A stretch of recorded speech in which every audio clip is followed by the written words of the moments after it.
রব্বানা গালাবাত আলাইনা শিকওয়াতুনা, কোরআনে আছে। জাহান্নামী জাহান্নামের ভীষণ আগুনে উথাল পাতাল ঢেউ খাবে, আর আল্লাহকে বলবে, আল্লাহ আমার এই কপাল মন্দ, আমি দুর্ভাগা কপাল মানুষ, আল্লাহ আমার কপালটা মন্দ, আমি করলামটা কি? এত সুন্দর হায়াত কি করলাম, কিভাবে নষ্ট করে দিলাম। ওয়াকুন্না কওমান দাল্লিন। আর জাহান্নামী বলবে, আল্লাহ আমি এক পথভ্রষ্ট গ্রুপের, সম্প্রদায়ের এক পথভ্রষ্ট গ্রুপ, নাফরমান গ্রুপের অন্তর্ভুক্ত ছিল।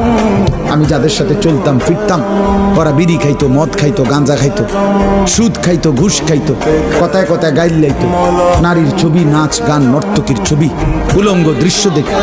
আল্লাহ আমি ভালো মানুষ পাই না, কোনোদিন একটা ভালো মানুষের ছোঁয়া পাই না,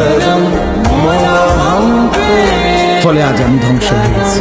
উত্তম সঙ্গী অনেক বড় নিয়ামত। আমার ড্রাইভার আমার এই সারা জীবন, যে 5 বছর সে আমার গাড়ি চালায়, আমি যতবার তারে চলার পথে নামাজের কথা মনে করাইছি, আমার চাইতে কমপক্ষে 1000 বার বেশি সে আমার মনে